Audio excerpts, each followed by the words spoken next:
Okay, Trey, you look ready now, yes? I am. I've got Okay. the print going. I've got. Okay. I'm excited. All right. Let's I was polite and paused my printer. Oh, this is a different printer, and I can't pause my printer. I got too much shit going. Ah! God damn, that's bright. What happened there? I turned another light on. Usually, I Oh. just have this light that I just turned on. Well, that usually, makes me like you turn the glow. overhead lights on. Usually, you're sitting in the dark with just like the right, the desk just lights. this on me. Yeah. Now I have this one on me and the overhead lights on. Ooh, fancy.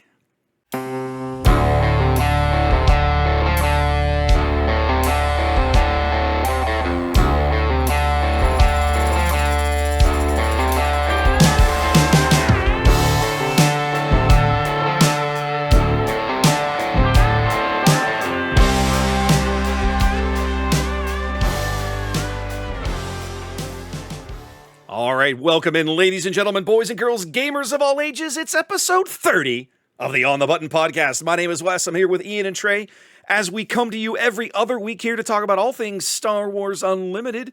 Boys, how you been doing? How is life treating you, Ian? Working. Dude, you have been gone. We had to check to make sure you were still alive this week. People were asking us if you were alive. They were like, "What's with Ian? We haven't seen him."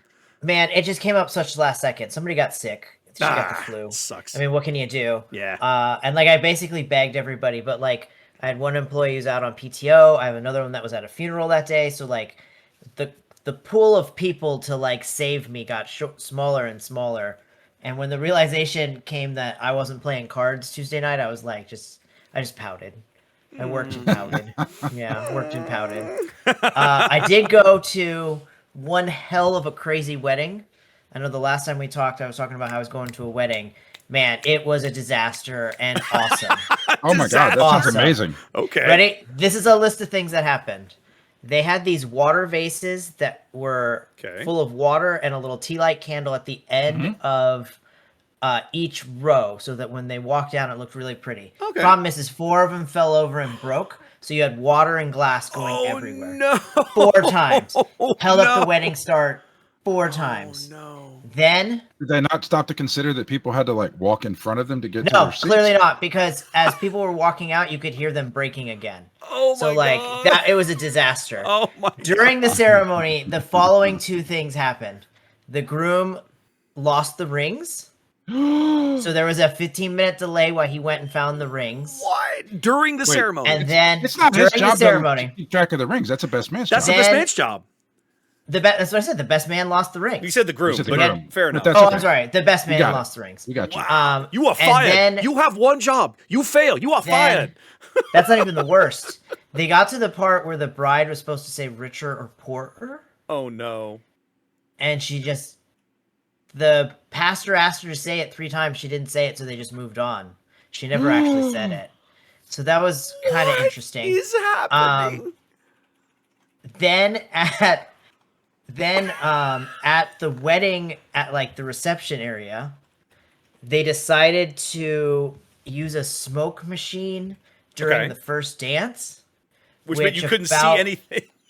No. About 15, 20 seconds into the first dance, smoke alarms go off. Whole room's blaring. Oh my God. Whole that's room's amazing. blaring. Whole room's blaring. Oh my God. After that, it went off pretty well. I mean, it was still a really nice wedding. It was really interesting, all the disasters that happened. Wow. And then at like 3:00 in the morning, both myself and the wife got really bad stomach poisoning from the food. So it wrapped up. What a perfect ending to a perfect day, Ian. The best part was God. the wife and I, we always have a conversation somewhere after the first or second drink we each have on who's driving. Yeah. And the bar line was pretty long. My wife was smart. She got 2 drinks at once. So I come back from getting my second drink and I sit down and she's like, well, I'm on my 3rd. And I was like, oh, I guess I'm driving. And she just takes my... Now she's on her 4th. Now she just blocks you. You're like, nope, you're done. Yeah. She just takes my drink and she's like, well, I guess I have 4 drinks now. And I'm just like, oh. But overall, it was a really nice, really pretty wedding. But like, it was just like, man, it's just like There's like I've been to a lot of weddings and they've gone Man. really smooth or they've gone really bad. Like I felt like mine went pretty smooth. My friend Katie's I went to, hers was like the best wedding I ever went to. It's like there's a total recurring nerd. theme. There's a Total recurring theme nerd in this fest. podcast of your wife outsmarting you constantly. that is Oh a yeah, problem. all the time. Yeah. Wow. I mean, anybody who meets us as a couple instantly knows that she's like 1,000 times smarter than I am. That is it's true. like, it didn't take me long to figure that out. That's fair. She's like if you cartoon wise, like she's the Roadrunner and I'm Wild the Coyote. Like no matter what I do, I will never catch the Roadrunner, and I will always be outsmarted. Okay. By the simplest things. Here's a Okay. sandwich. Oh, sandwiches. Okay, then there you go. So Wow. yeah, I'm it was really fun though.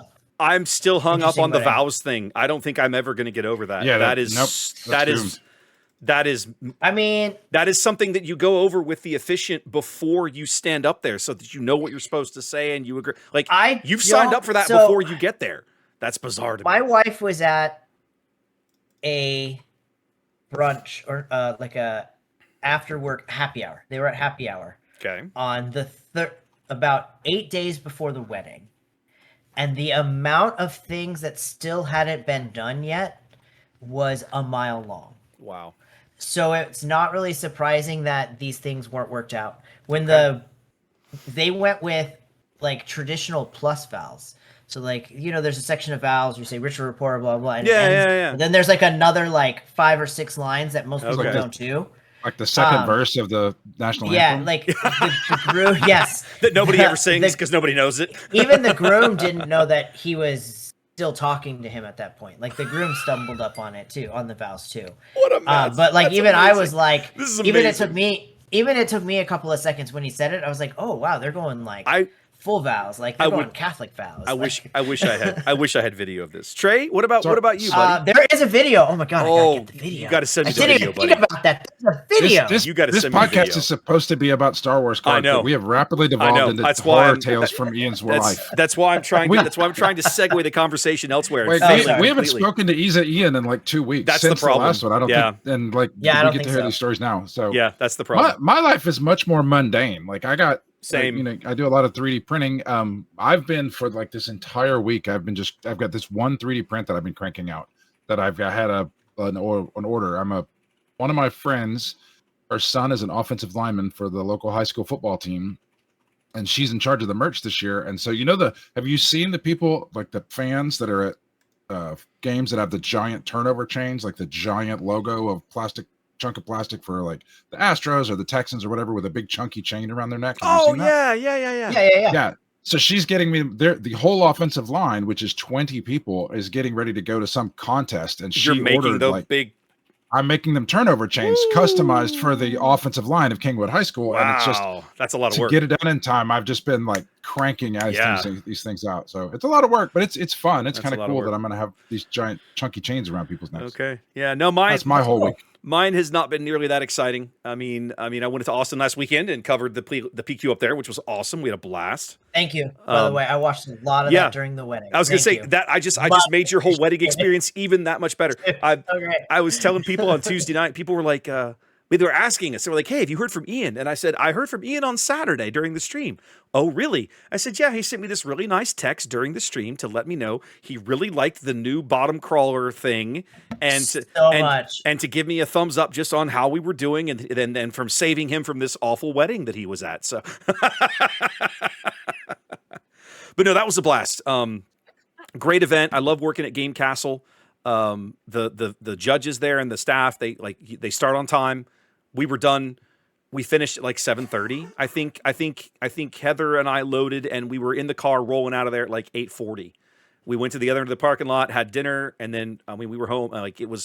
It's such an easy experience casting up there. And I gotta post this on my Patreon. I set up my phone camera on a stand and filmed us doing setup of the studio and the table so that I can do some time-lapse videos to show it.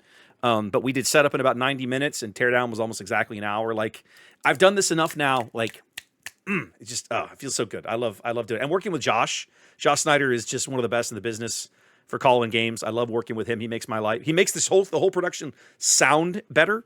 and then I can focus on making the whole thing look good, and the end result is almost always really spectacular. So that's been kind of my big thing. Other than that, I just working and building decks.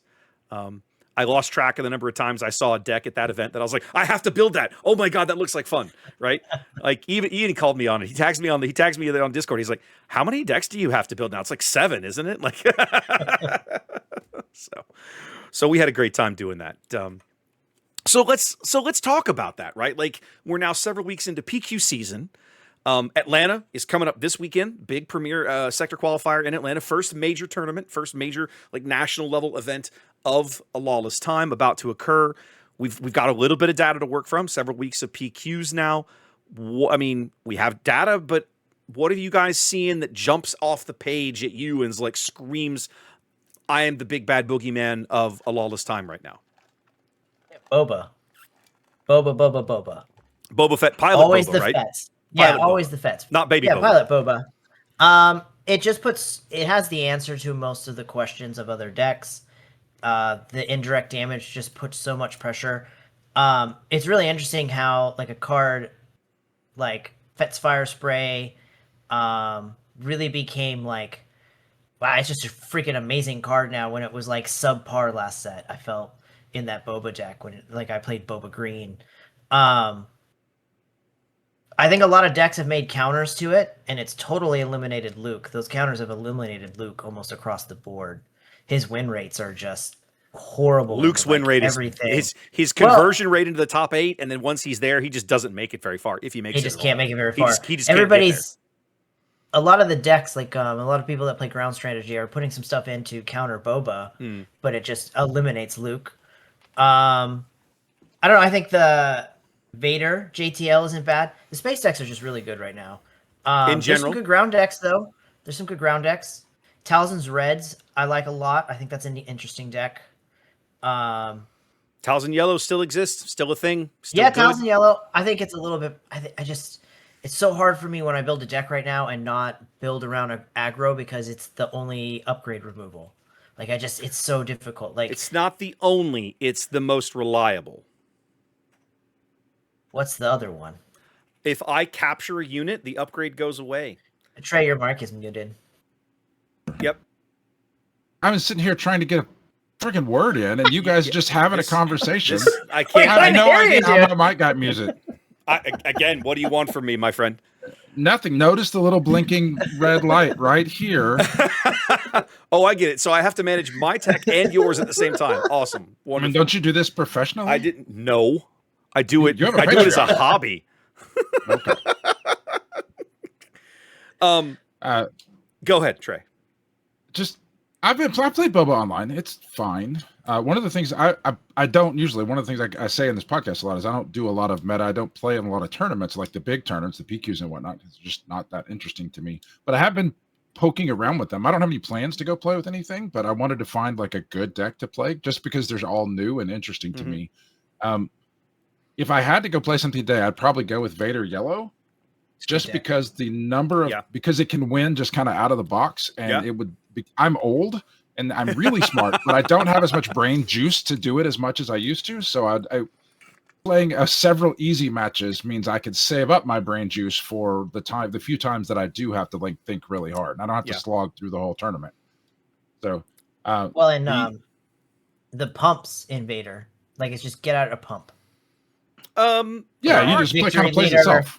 Galen or so. It's well, just get a pump out. Right. So there aren't a ton of pumps available. Galen is one, right? But Galen is also really only a pump if you've got a lot of units on the board.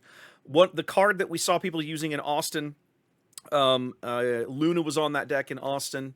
Talking to her, talking to some of the other people up there that folks are kind of latching onto now is Corporate Warmongering, right? Out of set 6, which is a 4-cost green-black event. I'm pretty sure it's 4 cost. You give +3/+3 to one of your units, and then you give +1/+1 to every other unit on your side of the table. So that's just a solid, put 1 or 2 of those in the, one in the main, 1 in the board, and, see how it goes, that kind of thing. I do think that the aggro on the ground is completely dead. I just playing the decks that I played against in the meta, the green-white Sentinel stuff. The green-white Sentinel stuff is just too it's too delaying and it's too big. The guy that's 4/5 that heals your base.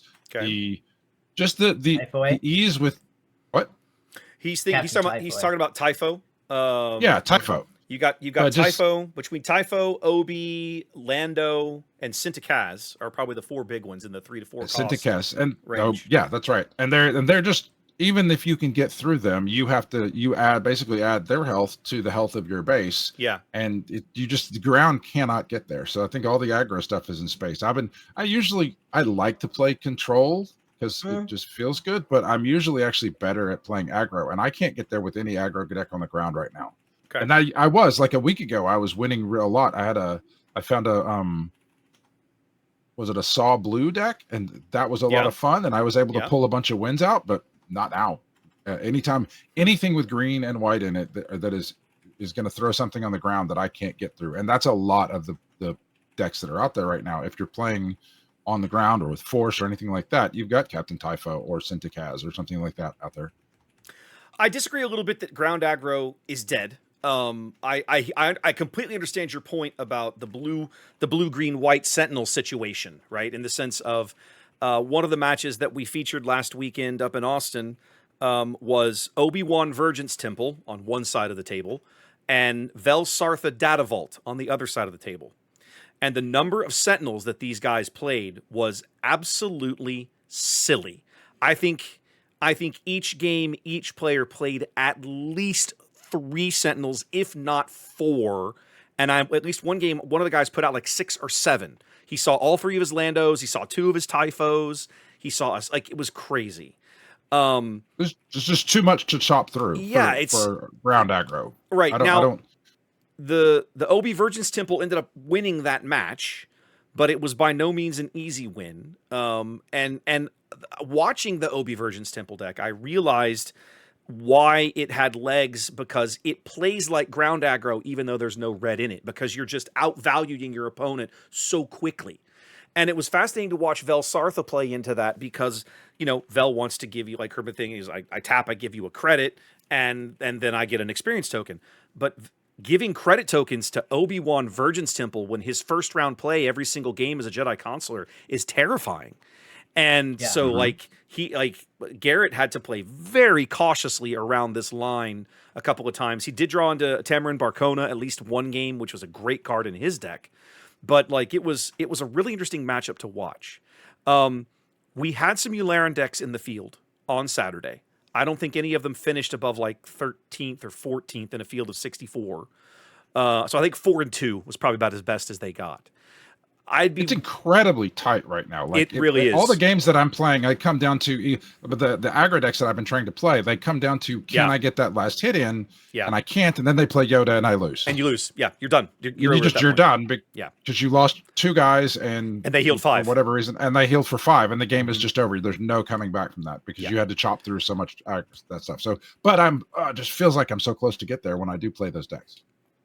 I agree with you that math is more important than it's ever been before in Star Wars Unlimited. The ability to go ahead. Finish. I was going to say the ability to sit down to evaluate the board at the start of a turn and rough out how many. It's very clear. How many points of damage do I need? Can I get there this round? How many actions is it going to take? Versus how many actions do I expect my opponent to need to do the same to me, and so on and so forth. And sometimes you have to be playing the mental chess of, okay, I'm in this round. I expect the game to end next round. Mm-hmm. Should I be claiming? Should I be claiming leaving units unattacked that are dealing damage that I don't need this round, that I will need next round, but I need to be the first to act next round? Like that kind of thing. You're right. It's so tight right now. You sent me this video. There's a YouTube channel called +2, and he's some guy that he has a handful of videos up, but he thinks about the way that he talks about the game is it just strokes at how I want to think about the game in terms of math and numbers, and like it ends on average with this leader. It ends on average of around 5.61. Yeah, and then this is what you're having to think. I don't know. Just the video is like a treatise on the new version of SWU versus the old version of SWU. It's about an hour listen. I think I'm 40 minutes in, but just listening to him talk about the game and how it's working now and how the numbers all work out, it's very pleasant for me to listen to. I think it's interesting because some of the conclusions that he gets to, one, it makes me want to play Lando because of the burst of resources to get the big guys out. And then two, it also is pretty amusing to me that if I think about all the things that he's saying about how the big guy that you just can't deal with, that plays right into what I've been trying to do this whole thing with my Rio deck. That is like nobody. I haven't made it good, like really good yet. But when it wins, people are just like, I can't do anything because your guy's too big. And I don't know. It's kind of interesting that I started with this Rio deck because Rio seems interesting and really hard to kill, and it fits right into what this guy was talking about. Yeah, I'll link that video into the description. Go ahead, Ian. Yeah, your strategy to win has to be faster than I think before. I think with the removal being gone, the games really don't stretch to 8, 9, 10 resources. I'm finding when I play on Carabast, it's like 6, 7. I went 8. 7. I think I went is 8 unusual. like once all day. Yeah. Like it's pretty interesting. You have to have a strategy in your deck to do 30 damage by round 6. Oh, 34. Yeah, 30, yeah, 34. That's such a good point. 34. Yeah, that's such a good point. I may be looking at that wrong, but yeah, 34. Like you've got to really have that in there, and it's fun. It's starting to feel. What I loved about Twin Suns is, there's more actions and there's more players, but the games don't go a lot of resources. So like you're winning with weird, goofy units sometimes, and like that's true, and things like that. And it's starting to give the Premiere is starting to give that same kind of vibe, where it's finishing up quickly, and it's weird combos and weird decisions that win you games. Claiming, like Wes said, claiming and not attacking with your 3 extra units is a value strategy. Could be the right play. If your next play is to flip your leader and to topple the summit or play Cinta so that you can get an attack out or whatever it is, like the options when you flip your leader because of plot and a few other things, like, and just the factor of the numbers. Yeah. The one thing you didn't mention, Trey, you said that you think ground aggro is dead. I think you need to play that Chewy yellow deck, bro. That 30 health Chewy yellow deck. That thing is wicked. Now, the not sequencing really ground, is. Yeah, it's not really ground. That's a good really point. ground. Most of the units are in space. Not really ground. That's a good You point. have to be able to dodge the Sentinel on the ground to go aggro, which is space or Saboteur, And but there's there not aren't a really lot of good space. Saboteur. Yeah, no, that's a good point. So, I don't know. You're right. Most of the battles being fought in the space. I would tell you if I was going to Atlanta, which you're already probably there. True. If you're listening to this, you're probably already there or on the way. You're probably already there. I hope you have a space deck, like, Or a way to deal with it. But I also think I think we'll see something in Atlanta that we're not ready for. These early sectors, I've noticed this is that some of the teams hold back their best deck for this event and just come out with a smoking hot deck. And then it just changes the meta almost overnight, right? Mm-hmm. If somebody like Bobby Sapphire or Wu or one of the garbage rollers, one of the team's peoples brings out a new leader and wins this thing, the next week in PQs, that would be the only deck you see. It'd be half the field. Like, it's going to be a crazy swing. So I'm hoping that we see something like that. I hope there's something out there that somebody's figured out that we haven't seen yet. That's cool and fun. So hopefully we can see that this weekend. That brings me to right before we hit record, we started to have a conversation, and then Wes and I were like, no, save it for the camera. Oh. So you talked about how you're not as excited about playing in a lot of these big tournaments because you don't want to slog through the metagame. Yeah. And I asked, do you think that it's this particular metagame is particularly grindy, or is it just the idea of once you have an established metagame, it's less exciting because it's just about the grind? So you were about to answer that, and then I cut you off and said, do it on camera, or Wes said, do it on camera. Yeah. For me personally, it's so grindy. Like But is it this particular one? Is it like every has there ever been a metagame that you didn't think was grindy and you were like, this is a fun metagame where I get to do things? Or is it just the fact that it is just the repetitions of this deck, the 3 or 4 or 5 or 6 decks that exist, and you have to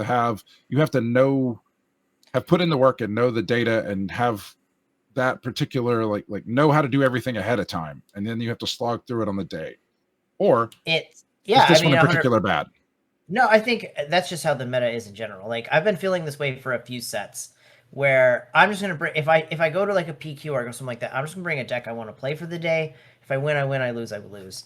I know that I don't put in enough time, and I don't know the sequencing well enough, and I make enough mistakes to know that making a top 8 for me at one of these PQs or something, or a sector or the top 16 or whatever they cut to, is impossible. Like it would have to be like the person in front of me like gets diarrhea every single game and I get auto put in. Like that would be my only like way. Like I've learned enough like on my what my skill level is right now is that I can pilot these meta decks, but I still don't understand all the time about how to stop the deck across from me, right? How to make the right counters. Sometimes I'll resource the wrong cards and I'll be on like turn 6 and I'll be like, shit, I needed that card. I resourced on 1. Yeah.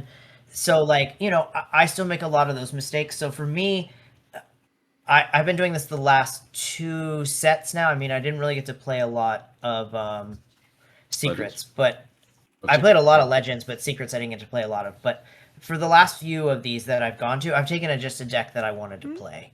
And I've done okay, and I've had a good time, but I don't really want to slug through the meta. It's man, you got to put in so much time and so much effort to be so good at this game, and I don't have it, man. I just don't have it. But I love watching it, and I love looking at the decks. I'm playing the decks on Carabas, but like I played on Carabas yesterday, and I got smoked all day, like all day long. I played like 3 hours, and like I think I won like 3 games, and I was trying different meta decks and stuff like that. So my skill set isn't there. So if I was going to Atlanta, I'd bring something I want to play and something I want to have fun with. Like right now, I think my favorite deck to play is Tal's in Yellow.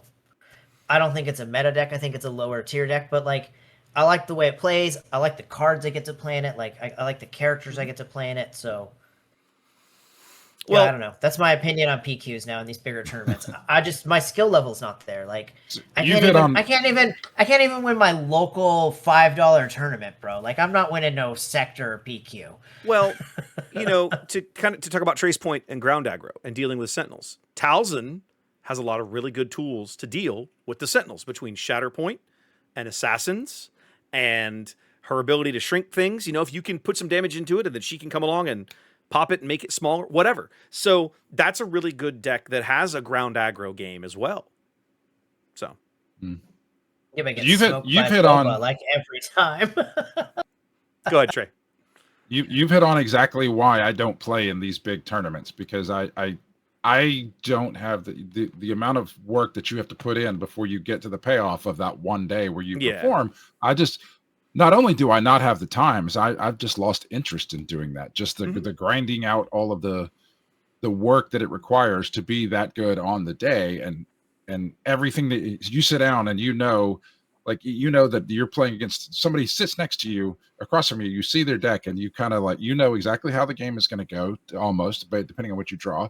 But then exactly what you need to play, what you need to put that level of work into it is just not fun for me anymore. I have too much other stuff going on in my life. So then I like slinging it at the $5 tournaments, because then I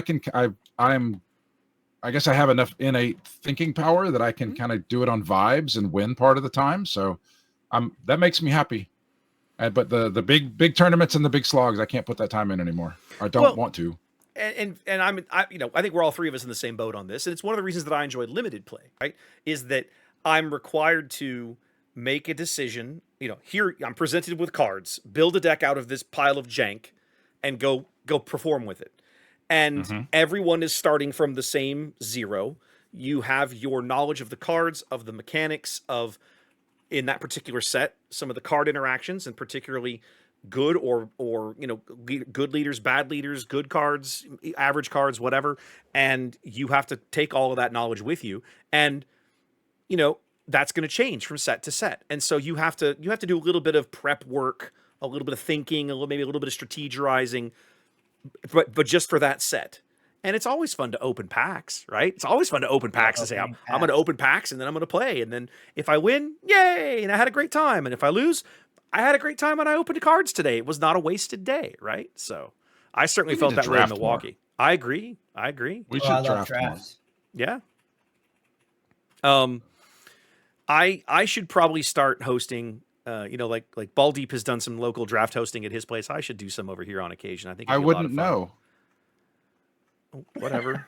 Like, No, I haven't been invited to those. So well, that's why okay. I'm feigning being butthurt about it. So I see guys what have it is. fun. Okay, all right. Well, you can take that up with him. I'm staying out of it. All right. It's fine. It's fine. I do want to highlight the Chewbacca deck that won in Austin, right? Because Jack had a lot of really interesting card choices in there, right? He had. I hang out in the Chewbacca yellow thread over on the KTOD Discord, and there's a lot of guys in there that have been, on that deck and talking it up and talking about it and strategy and play lines and what do you play. And the Ascension gun, Ascension cable, whatever it was a card that had come up a couple of times, and some people were like, yeah, and some people were like, no. I think it's a really strong card in that deck, the ability to give him more HP and give him Saboteur at the same time. If you can swing twice with Chewie in that deck in the early going, I think that's really interesting. I also think that there's a Chewbacca blue version out there right now that runs off Alliance Outpost that flips Chewie onto the board on turn 2, which can also put a lot of early pressure down. So we're in a weird space. Like, the game feels faster than ever. I won't say faster than ever, but fairly quick. But yet the fast deploy leaders, where's Von Reg? Where's Kazuda? Nowhere to be found. They just don't exist. It's the six deploy leaders for whatever reason. Go ahead.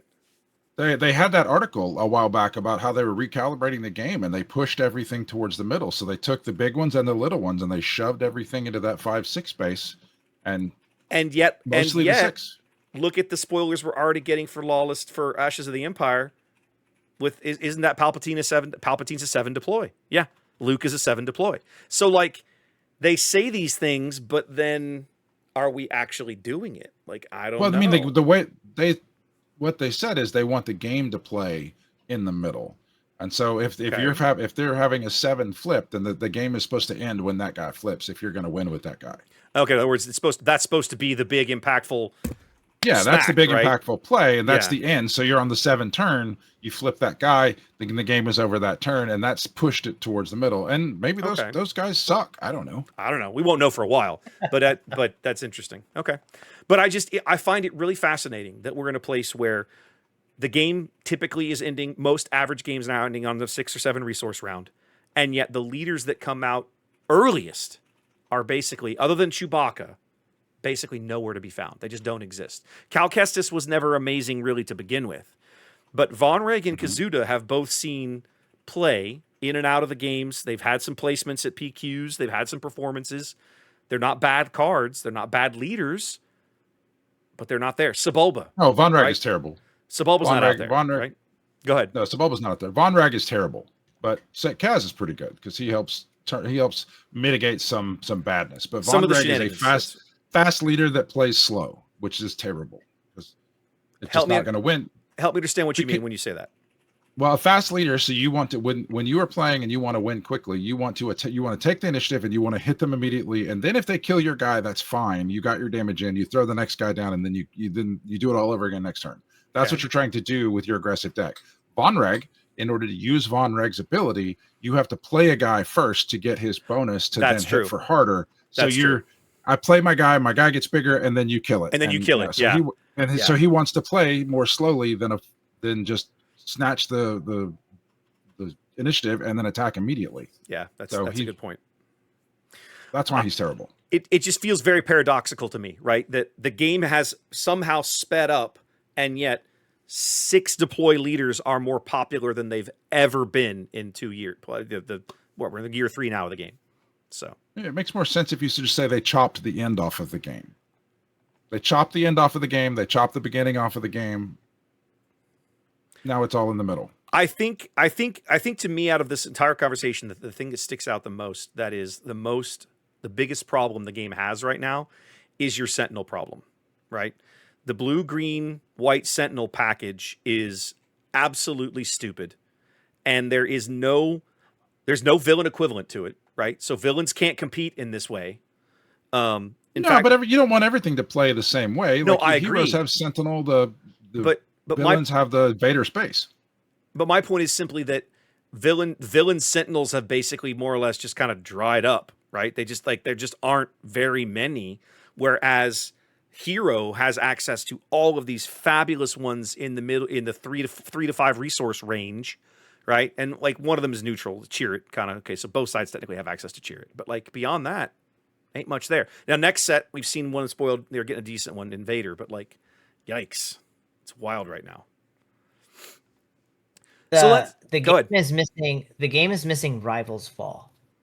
Yes. There's no fear anymore when you deploy your 6 cost leader. There's no fear. You have nothing to fear of. What can take him out? Well, and it goes beyond that too, right? Because I think the game is also missing confiscate. Because now Yeah. you can, putting your upgrades on a non-leader unit is still somewhat risky. There's ways to interact with non-leaders units. I can tree remembers, I can shatterpoint, I can whatever. There's ways to interact with those cards. But if I flip out a leader, say what? You can bounce them. Exactly right. Or I can arrest them and make your upgrade go to the discard pile. And it only takes the 1 turn, but it gets rid of the upgrade. So functionally, it works like upgrade removal. But I can't do that to leaders, right? So if I start stacking upgrades on my leader, it gets even sillier.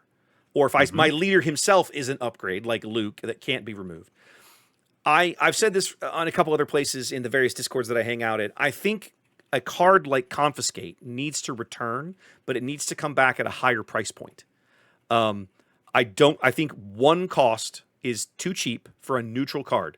If you look at, for that's just upgrade removal. If you look at neutral cards historically, because you're not being penalized for having to play in certain aspects, the card costs a little extra. The easy example I can give is if you look at the Ando Commission 4/3 Sentinel out of set 6 and put him next to the Echo Base Defender, it's the same card, other than the fact the Echo Base Defender is cheaper because he's locked behind green-white, whereas the Ando Commission is neutral. So Confiscate, costing what it did, was just silly.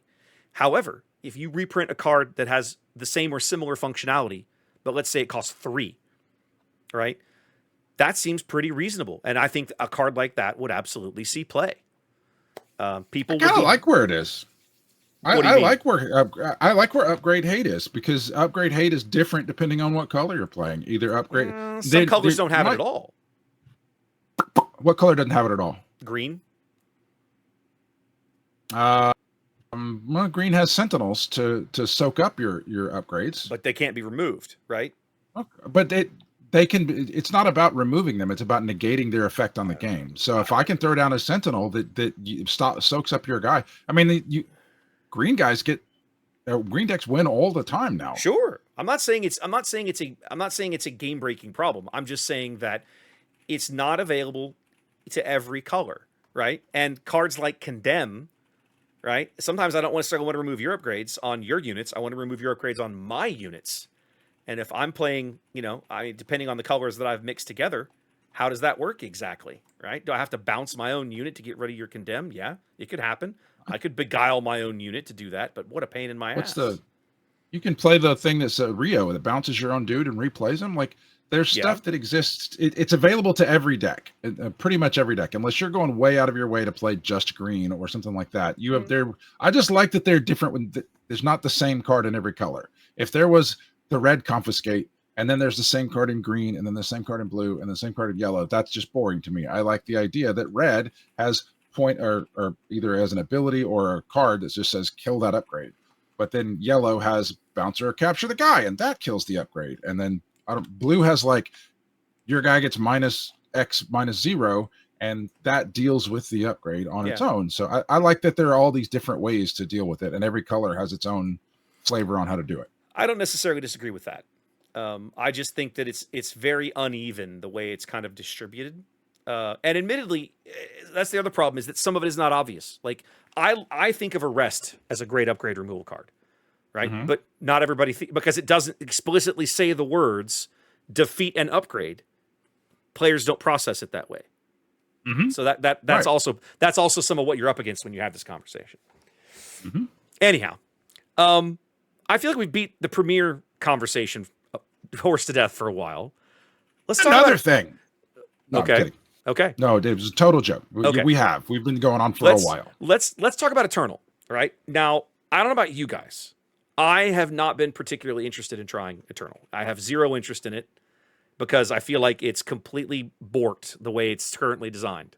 However, FFG this week began to take steps to kind of make some changes to what they're seeing out of the Eternal meta, right? War Juggernaut, IG 2000 going on the suspension list. And they're changing how they're doing the suspension list for Eternal. What they told us was these cards were going to go on the suspension list now, and they're going to remain there until the day that Set 9 releases in November. So basically, effectively 6 months. So these cards are going to be suspended. 6 months? I thought it was the next one. They said is it they two said, sets? They said Did I misread until that? they said until Homeworlds releases, which will be November, these cards will be on the suspension list. And then when Homeworlds drops, they will come off the suspension list. And that this was their philosophy going forward, that when they're going to suspend cards in Eternal, and they didn't say this, but possibly this philosophy will extend to Premier as well when the time comes. They're going to put an expiration date on it. I really like this. I think that is really interesting and cool. And the term suspension, I think, is a little silly instead of just because I don't think it's silly that as a term, but like that they're so particular about not using the word ban because they wanted it to be possible to be a temporary thing that you could take it off, as if the term unban doesn't exist. You can ban and unban things, but whatever. But I'm a little less militant or upset about it now because now it's still silly to draw that distinction, but not as silly to say suspension. But it's a really interesting way to approach a ban list. That's something I haven't played every game, but of the games that I've played, I've never seen anyone where every suspension or every ban has an automatic timer on the end of it or tacked onto it. I think that's cool. Ian, what are your thoughts on this one, buddy? I have nothing. I have paid very little attention to Eternal. Okay. I had heard about banning cards when I heard it was Eternal. I was like, oh, it's got to do something with Django. Totally Yeah, it does. I watched a couple of games. Like somebody streamed one.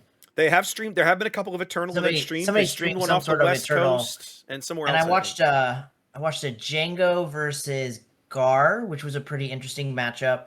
And then I watched a Django versus Yoda Red, which they were both interesting matchups. Django won both of them, but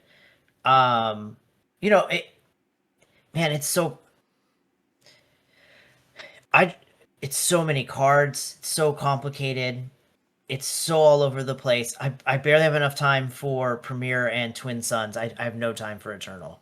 So what do you think about their choice to instead, like in Premier, when Django was a problem, they banned Django, but now Ian's favorite card. Oh, and Triple Dark TDR. Raid. And TDR, Triple Dark Raid. That was different, but what do you think of their approach of instead of banning Django, the leader, now they're banning the things that do the mass pings that turn Django on so that they can keep the leader around? Do you have any thoughts on the difference between banning Django versus banning the things that Django really abuses? I think it's interesting that they did the cards over the leaders, or over the leader. We'll see if it works. I still think Django is, totally busted, but you did take his two best weapons away. I mean, those are really hard cards to overcome with the amount that they exhaust, and exhaust is such a powerful interaction in this game. I think eventually Django's going to be on that list. I just think there are certain leaders that they're just like the original Boba. There's just certain ones that are just so overpowered for what they are and what they do. They would never print a leader that gave you a free exhaust ping now. Look how much it costs. It always costs you something. It costs you the force. Yeah, the client, right? You have to kill a token. Look at C-3PO. You have to already have an exhausted unit and it costs one. Yeah. The Cal Kestis, you have to use the force to exhaust something. Like, there's a cost to exhaust now, and when it's just doing damage, like, that can be indirect damage. Like, there's so many indirect cards. It can be so many different ways to exhaust down a unit. It's just, I don't know. I think he'll end up on that list eventually. The Fets are so great, man. They're just dominating everything. The Fets. I'm going to be really interested to see how Eternal evolves. And I like you, I'm not interested in playing it, but being a spectator in this game is really interesting to me because the Twin Suns cards that are going to hit in a few weeks, we're only about 3 weeks away from those cards Oh coming yeah, into the those game. are legal in Eternal. Those are legal in Oh, Eternal. that's And some of that shenanigans, I think, is going to make Django look like a casual walk in the park. man. Some of those triple aspect cards they've shown Yeah. are So insane. there's going to be some really interesting combos and things cooking up in Eternal. Those Twin Suns decks, I think, are going to shake up Eternal in ways that nobody can really predict right now. I'm glad Eternal's here. I'm glad there's people that support it. I suspect for me, my only dabbling in it, my only interest in it is I love my Vader one, right? My SOR Vader. I want to play double red SOR Vader. I'll probably build an Eternal version of him that I will maintain and keep on the shelf if somebody wants to play Eternal. But it's always going to be the kind of deck that I take to a big event. I take it to an SQ or a PQ, not an SQ or a regional, and it's a side event deck, right? That kind of thing. Mm-hmm. Yeah, just want to play some games. Just play some games with it. Just have a good time. Just play cards that I don't get to play anymore. I think it'll be fun as a casual, just like you said. I think it'd be fun as a casual format to play the old cards. Yes, that's what I want out of it. Yeah.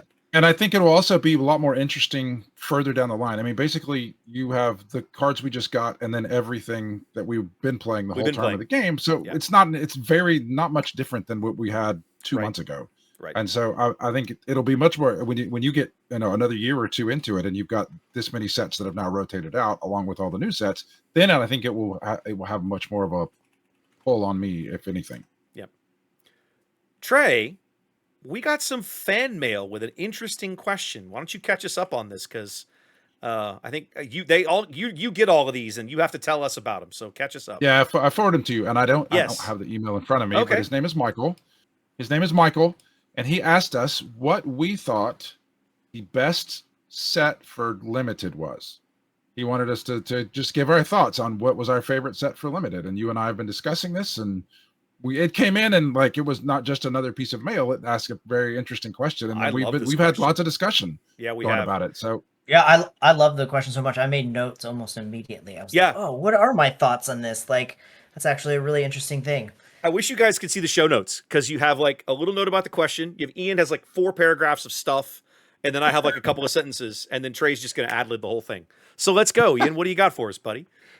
I mean, so I just went down set by set. So I'll go real fast. Set 1, Spark, I never got to play. Okay. By the time I started playing with other people and found my place to play, packs were super scarce. Vader was $100. You just couldn't get packs. So we did a couple of drafts, but I never did a sealed. Did you? Okay, but we were drafting SOR monthly. You were drafting right? You got to draft those, right? I got to draft that, but my first sealed I ever played, or limited, or whatever it's called, was at Trey's house during set 2 pre-release.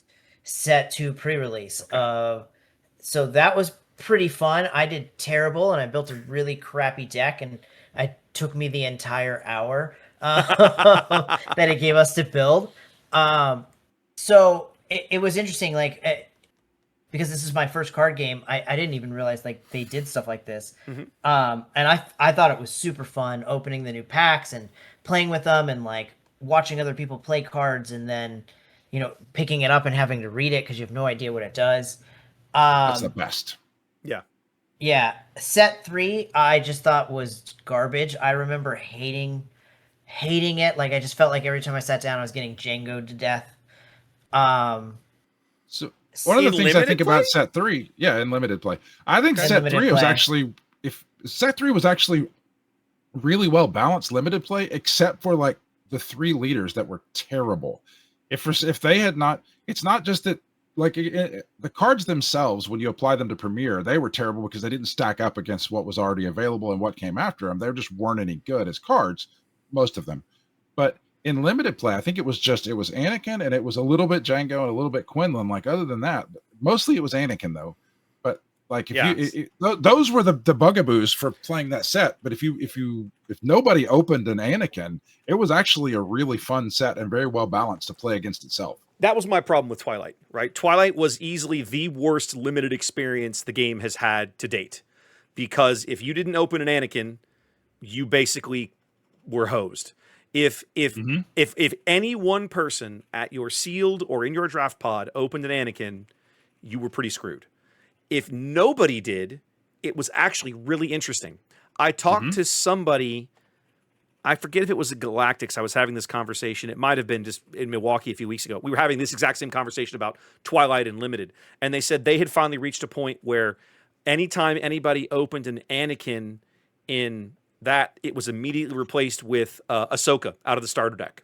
And you got to play that later instead. And they were like, we did that. It changed the entire set and it was way more fun. And I was like, that sounds like a great idea. Now I actually almost want to go buy a box of Twilight and draft it again with that change because I think it would be really interesting. But yeah, Twilight was it was a miserable experience. I remember not being able to build very good decks and not having a very good time. Like I remember just getting slaughtered like over and over again. It wasn't fun.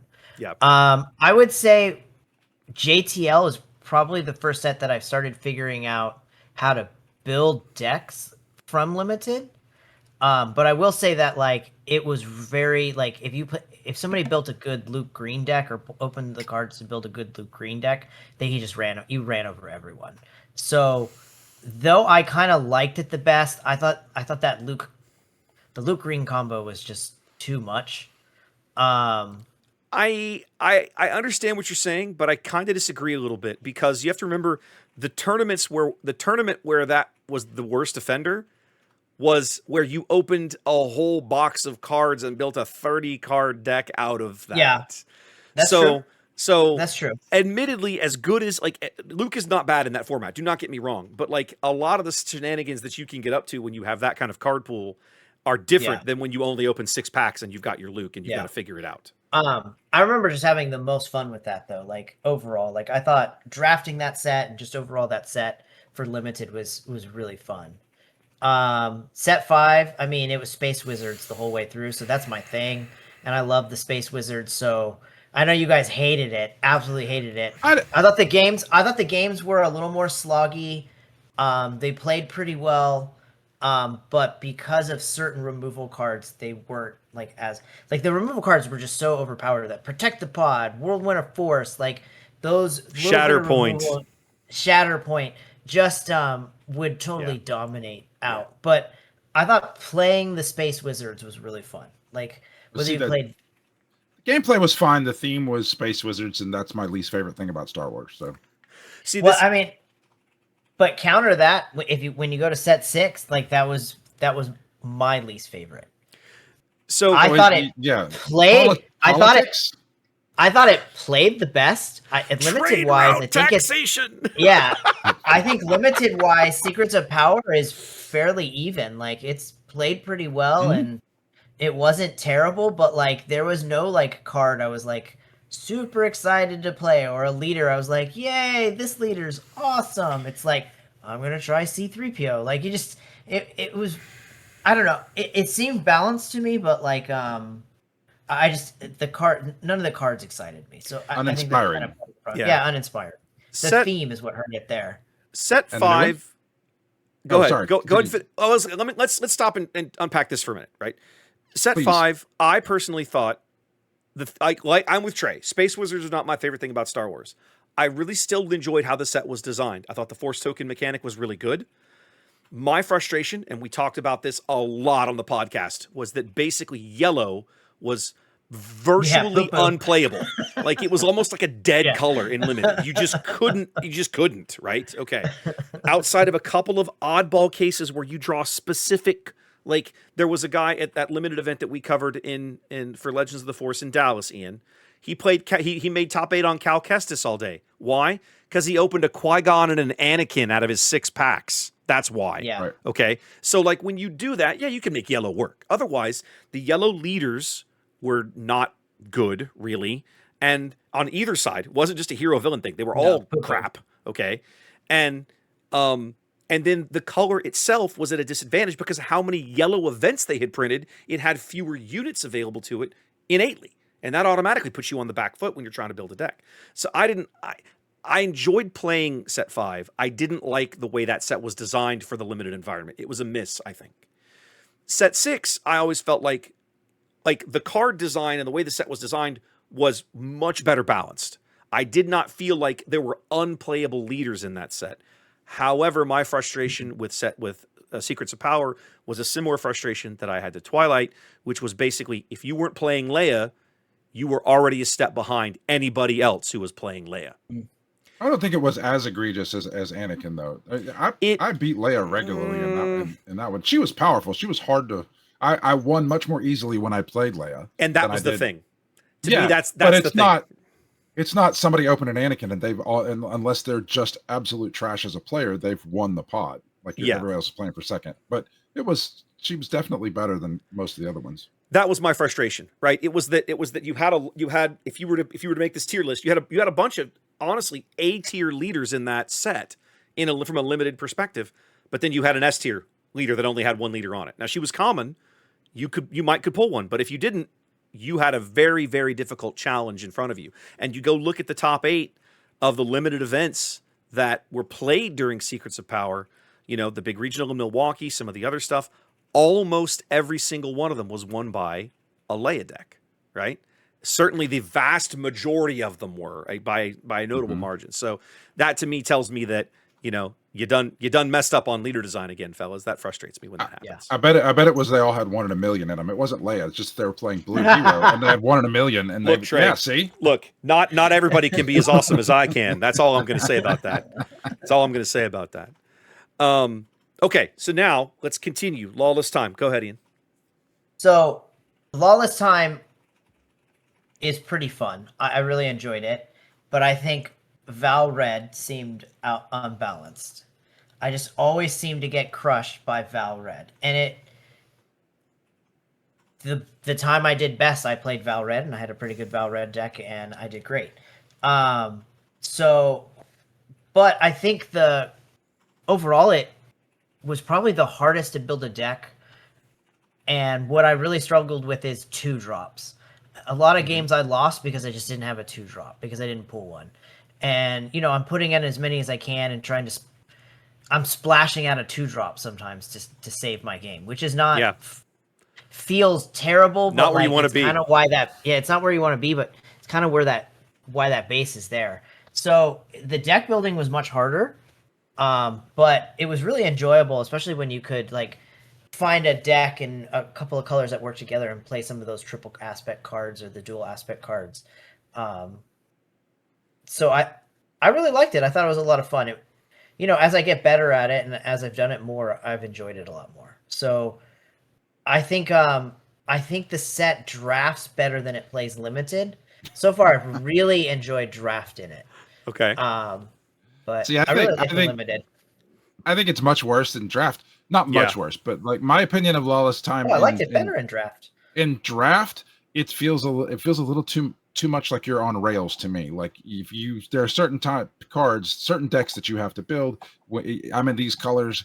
This pack comes by. It has a card that has those 2 colors on it. Therefore, I have to take that card.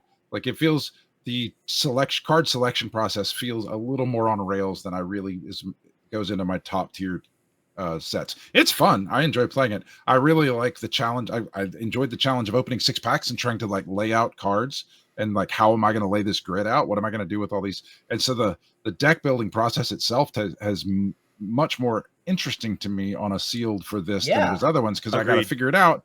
I got to go through so many more things.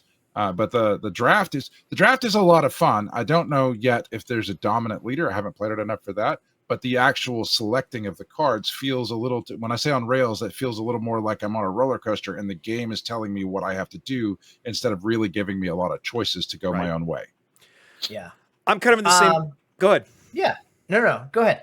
I'll say I'm kind of in the same boat as Trey on this one. I prefer sealed to draft in Lawless. Not that I think the draft is bad. I prefer sealed because I find I've got these 6 packs and this stack of triple aspect cards. How do I pull this pile of jank together and come up with something cohesive that works? Draft for me is it's way more challenging. For starters, I felt a little bit of what Trey's feeling with okay, this is my leader set, so Like I got to be looking like there's certain double aspect cards come by. I have to take this. Like I can't, this is, I can't miss this. The other thing is that it's very difficult to make a change. One of the things about drafting the game live is the ability to kind of read what's going around the table and go, okay, I want it to be, I'm just going to say, I wanted to be in yellow villain. That's what I wanted. I pulled a client and I wanted to play that. That was my goal. But as these cards go by, every pack has got 2 red villain cards in it. It's clear, we're mostly done with the first pack. I've still got red villain cards. Nobody's drafting red villain. Why don't I make an audible and try to start picking up red villain cards? Because 2 more packs coming. Like maybe that's a thing, but maybe I've let some really good red yellow stuff go by. Like it's very, once in those first few cards, let's say the first 5 to pick a number, you're going to decide, you're going to see what's the packs offer you and start pulling cards. But it's very difficult to change course downstream of that. If the packs going around the table are telling you, hey, you might want to try this because nobody's taking these cards. So overall, then, Wes, what is your favorite set, and what is your least favorite set? Least favorite is Twilight. It's not even a competition. Like I went to PAX Unplugged right during Twilight, and that weekend I played, I think, 1 sealed and 3 draft, and it was like I had fun meeting people and playing the game. But the games themselves were not particularly enjoyable. I played Wat Tambor Blue, one of them. It was miserable. It was awful. It was terrible. Everything about that set, it basically reset the whole game. It was awful. It ran so many people off. Like the game starts out, there's always this burst of people, and then it goes down because you can't get product, and then it starts creeping back up. Yeah. But then, like the game just gave away so much of its player base and so much of the momentum that it had from that set, from every aspect. And from financially, limited, it was a disaster for like every store that bought a lot of it, right? So Twilight takes the cake here, and it's not even close. All right, and your favorite? SOR. This is a multi-part answer for me. For starters, there's always that energy of new game, new cards, new community, like old faces, but new game, new community. A lot of our local Destiny players came back for that game. They're the ones that suckered me into coming into this. They were like, you'd really like this game if you tried it. And I'm like, oh my God, you're probably right. Crap. That kind of thing. Trey, you're on this wagon. This is partly your fault. I know. I know exactly. you and Mendoza and a couple other people. And so, but also, like I went to at least 3 pre-releases. We drafted that set every month. And so we got the opportunity to draft Spark of Rebellion, what a lot of people never did. And in my opinion, there were no leaders in that set that were garbage in Limited. Right? I played the very first pre-release I ever played at in Spark Rebellion. I played Jin. I played Jin Urso. Jin Urso is widely considered one of the worst leaders in the set. Like she basically never saw a premiere play, not meaningful premiere play. And yet I think I went 3-1 with her, right? And my one loss was a close watch. It was it was perfectly viable in that set. I drafted her at least once, right? And so even the worst leader in Spark of Rebellion Limited was viable and playable into the card pool that she was in. And to me, that is like the hallmark of a really, really good set. For my money, I would put Jump to Lightspeed probably right behind that because I'm a space unit guy. I am a spaceship, right? I'm a spaceship unit enjoyer. I want to be playing Death Triangles. I wish I could get a Death Triangle deck together that I liked and worked for me. I haven't gotten there yet. Maybe someday. But the theme of JTL really sold me. I love that set for the theme. I thought it drafted well. I thought the sealed environment was pretty good.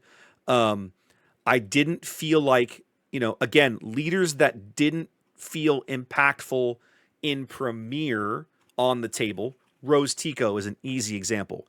Rose Tico is a monster in JTL Limited. She is, I won't say she's broken, but she is a very, very strong leader in that format. Lando Calrissian, same way. If you understand how Lando works and draw into a couple of cards and can build that deck and kind of work it, Lando can be a really good deck in that limited format. So you know, to me, JTL is just like just below Spark of Rebellion, like just below it. Those are definitely my top two. What about you, Trey? So we're apparently the same person. So I have. It depends on whether you think like is the question what is the best playing Or what is one, my or what is favorite? my favorite one? Yeah, Because I think I think Spark of Rebellion is the best playing one by a smidge over JTL. And part of the reason that I think that is because I think that was their home run shot out of the gate to make everybody appreciate the game. Yeah. And they succeeded. They hit and it out they of the sold a park. bunch of cards. They hit it Yeah. out of the park. And every card and every set since then has been a twist on Spark of Rebellion. Spark of Rebellion has pay for, kill this dude. Like a blue card, pay for, kill this dude. Mm-hmm. The one in the next set had a smuggle on it because it had to fit. It's all every card after that. Some variant filled thereof. that role is Yeah. some variant of a Spark of Rebellion card. It's a variant of a Spark of Rebellion card to match the theme of whatever the current set is. So it is just the most vanilla of sets. There's not really a theme other than Star Wars. It's not smuggling. It's not politics. It's not space wizards. So I think it is the purest form of this game, and I think it's the most well-designed set, and so it is the best playing one. My favorite is Jump to Lightspeed because I am also a spaceship enjoyer. And they also just did a really good job with it. They really did. It was so fun. It's a great So set. I think JTL and Spark Rebellion are S tier. I don't know that there's an A tier. Top B tier would probably be Lawless Time, and then bottom B tier would be Secrets of Power and Space Wizards. Mm-hmm. And then everything else below that is terrible. Yeah. Yeah. There's not a tier low enough for Twilight in my book. Like it's just it is Right. It is the worst. It is the worst limited sealed and draft experience I've ever had in SWU. I hope it's the worst I ever had. I don't ever want it to be that bad again. Please no. Please no. Agreed. Please no. I don't. Please no. Please no. I want to continue to playing the game. I don't want it to go out of business because you screwed it. It's Fallen Empires is what it is. Oh, it is absolutely Fallen Empires. I understood that reference. Wow. For those of you that don't know, that's a Magic set from way back in the mid to late '90s that they got too big for their britches. They made a bad set and they overprinted the hell out of it. They grossly. You can still buy a box of this set for like $50. Yeah, like 35 years later. Like it's been out of print it's that long. It's crazy. Yeah, it was, and the cards were terrible cards. But again, they were decent with each other. But when you put them in, it is exactly Twilight. Is what this is. Yeah, it kind of is. It kind of is. Well, speaking of new sets, guys, we got our first glimpse of the next set in this past week or so. Last week, I believe, they came in and they spoiled, as predicted, they spoiled the Spotlight leaders for the next set. Trey's already shaking his head. Okay, I'm gonna be curious to see this. And a few things they've kind of started trickling out. Have you had a look? And what do you think, Ian? Super excited for Palp. He's Sith. Well, so was I've been trying to build a blue yellow Sith deck for forever now. I was like, so was the green and Palp out of set one. Finally, I really like playing Talzin because I get to play all the cool Siths and Shin Fury. We don't have a cool yellow Sith like leader. that. That's a good point. There's been no yellow Sith leader, and that's where a lot of the other good Sith cards are. So as soon as I saw his Sith tag, I didn't care about anything else. I was like, yes, I can finally build my evil Space Wizard deck. So I'm super excited for that. I think the set looks okay so far. It's hard to tell. I mean, it's too early to make that call for me. 20 cards or something like that. Yeah. I didn't think either leader was really fantastic, but normally the spot deck lights really aren't. So, I guess time will tell. But I'm super excited that Darth Malak is, I think, going to be playable finally. So I'm very excited. Oh yeah, I hadn't thought about that. Yeah, finally. Well, no, I mean he's meant to play with Revan because he's cost 5 and Revan flips on 5. But Revan's crap. Revan's not crap. He's just not like meta, right? Like or whatever. Have you ever played or played into somebody who's built the crazy expensive version of Revan Blue? No. Okay, I need to show you that deck. Luna had one for a while. That deck is mean. It is brutal. It doesn't win all that much. It doesn't win. It doesn't win every game, right? But it is insane the stuff that deck can get up to. It's a lot of fun. Okay, it feels very Sithy. And now, Trey, you were shaking your head. You disagree on this assessment. The cards are fine. It looks decent. I disagree with the concept that you have to spoil cards like this soon after early. a set is over. Okay. Yeah, Just so early. Stop. Okay. Just enjoy what you got, people. Enjoy what you got. Do some more exploring of the existing set and save this. Start releasing these in June. And when the cards drop, when we go to the pre-release, there should be some cards that we don't know what they are. That's all I'm saying. They definitely disagree with you on that last one. They definitely disagree with you on the last one. I absolutely know that I'm disagreed with here. It's a difference of opinion, and I don't get what I want. That they drive hype to drive the dollar, and it's just not fun for me. I enjoy the anticipation. I enjoy spending more time with the cards we have. So I'm not really spending time with this. I looked at it, went, okay, that's interesting. This looks cool. For me, the most interesting part of this, right, with a name like Ashes of the Empire, you could, what are we looking at? Like, what kind of cards? Yeah. What kind of time period are we focusing on? I was expecting, early, Mando. well, either Mando or even up to First Order cards, like First Order born out of the ashes of the Empire. So maybe I might finally see some more First Order cards from my girl Phasma, right? Who I haven't been able to play because they knifed her in the back and left her dead on the side of the road. And maybe they're still there. We haven't seen them yet, but the title has me. When I saw the title, I was like, okay, what are we actually calling the set about? The Spotlight decks very clearly built around the confrontation at the end of Return of the Jedi, right? The throne room confrontation, the Battle of Endor.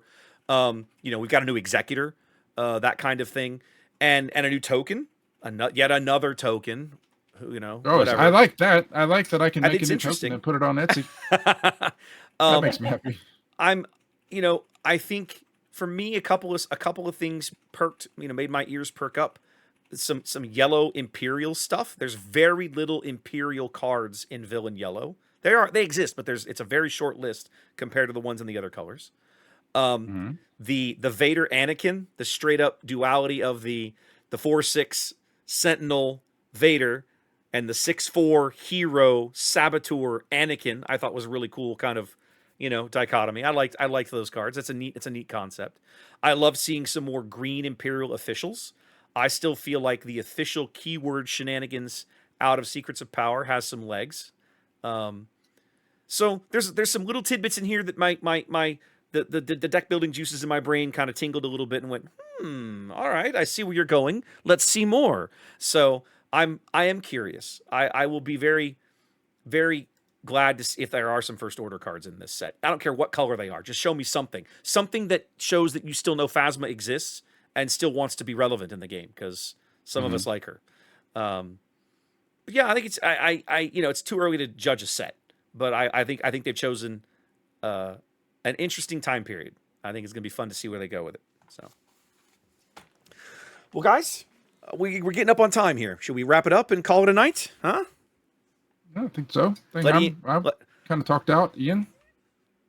Oh, I'm ready. Ian's ready to go get some sleep. He's kind of fade. 5 a.m. He's kind of fading a little bit over there. I can see him kind of dozing off at his desk a little bit. All right, guys. Well, listen, with that, we appreciate you guys tuning in, joining us for this week's episode. We'll be back in 2 more weeks with a brand new one, episode 31 on the block, as we get a little closer to the Twin Suns deck release. Please throw us a subscribe, rating, whatever platform you listen on. If you have some feedback for us, our mailbag is always open. Mailbag at onthebutton.xyz, or this week's address, Trey, is going to be... Well, see, it was such a great question. I feel we should honor the person that sent it. It's just Michael at onthebutton.xyz. I love it. Will work. We'll make him an honorary, since he gave us such a great topic, we'll make him an honorary podcast member for the week. So there we go. So Michael... Michael, the traditional spelling, Michael at onthebutton.xyz. Either one of those will get it to our mailbag, and we would love to get some more feedback from you guys. This was a great topic, guys. If you have other topics that you would like us to explore or bloviate about, believe me, we will probably not turn you down. We can talk for a long time about all kinds of crazy stuff. I was thinking the word opine, but bloviate was so much better. Wow, I'm a big language person, and bloviate was such a good word there. You can high five me later, Trey. You can high five me later. Okay. All right. With that, ladies and gentlemen, we're out. Peace. You guys have a great weekend. If you're going to Atlanta, good luck, and we'll talk to you again in a couple of weeks. Crush it.